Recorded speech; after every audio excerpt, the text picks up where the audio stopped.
Boa noite, bom dia, né? Pessoal, nós estamos começando mais uma aula, agora no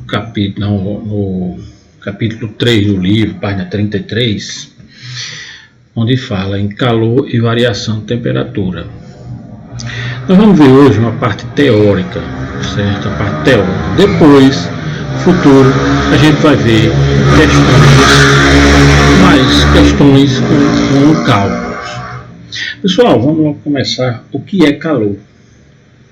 Calor tem vários conceitos, mas o principal é o que controla a nossa temperatura. Cozinha os alimentos, seca as roupas, são usados para produzir papel, tecido, vidro, queima combustível, gira turbina, etc. Então, tudo é através do calor. O calor tem várias fontes. Eu citei aqui reações químicas, atritos, energia nuclear, o sol.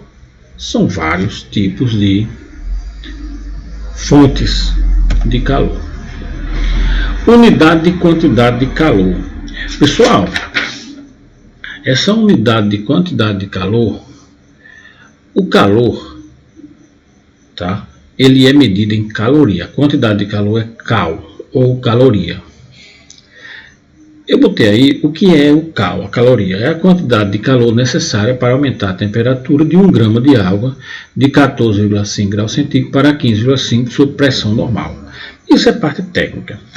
Pessoal, o que interessa aqui é muito isso aqui. Ó. 1 cal, uma caloria, é igual a 4,186 J joule. Por que essa transformação? Porque em muitas das coisas, principalmente as europeias, da Europa, ela vem em joule. Então, às vezes precisa transformar. Então, 1 cal é igual a 4,186 joule. 1000 cal, 1000 calorias, é 1 quilocaloria. Essa quantidade de calor, pessoal, ele tem várias partes. Existe o calor chamado calor sensível. É a quantidade de calor recebida ou cedida por um corpo ao sofrer uma variação de temperatura sem que haja mudança de fase. O que significa isso? Eu botei um exemplo. Uma tesoura no fogareiro. Se você botar uma tesoura num fogozinho, a ponta da tesoura no fogo, ela vai ter uma mudança de temperatura.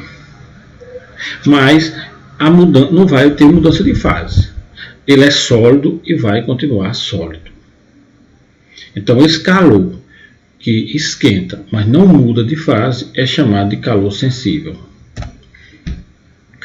O calor latente é quando o corpo, ao receber ou ceder calor, sofre apenas uma mudança de fase, sem variar a temperatura, permanece constante.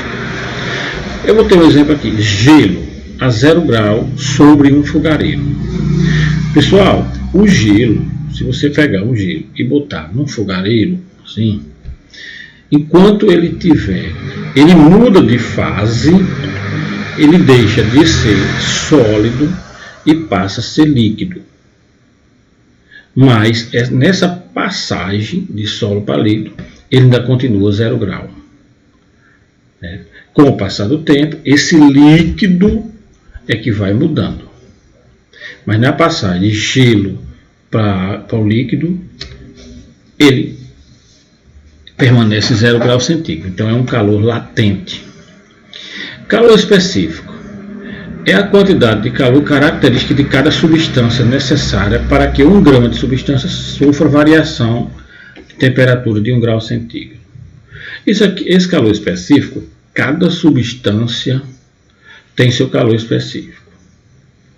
O ferro, 0,11 calorias, a prata, 0,05 calorias. Então, cada um tem o seu calor específico. Pessoal, existe uma fórmula de calor específico. C é igual a Q sobre M vezes T.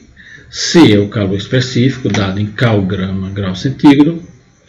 O Q é calor de uma fonte qualquer calor é dado em cal, esse M é massa, que é dado em grama, e esse ΔT é a temperatura, que é dado em grau centígrado. Vamos usar muito essa fórmula ainda. Pessoal, outra coisa de calor é a capacidade térmica. Capacidade térmica é o quociente na quantidade de calor recebida ou cedida por um corpo e a correspondente variação de temperatura. Ou seja, essa fórmula aqui, ó. Esse C maiúsculo para diferenciar do C minúsculo, que é o calor específico. O C é igual a Q sobre ΔT.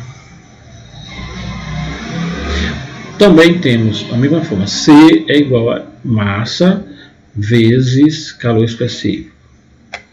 Esse ΔT aqui pode ser temperatura final menos a temperatura inicial. E esse Q pode ser massa vezes calor específico vezes tempo. Tá? Na verdade, a forma principal é essa, mas podemos usar essas outras. Tá? Bom, pessoal, o que eu queria falar sobre por enquanto era isso. Próxima aula eu vou trazer umas questões desse assunto, aí já começa cálculo realmente. Tá? Obrigado e até a próxima oportunidade.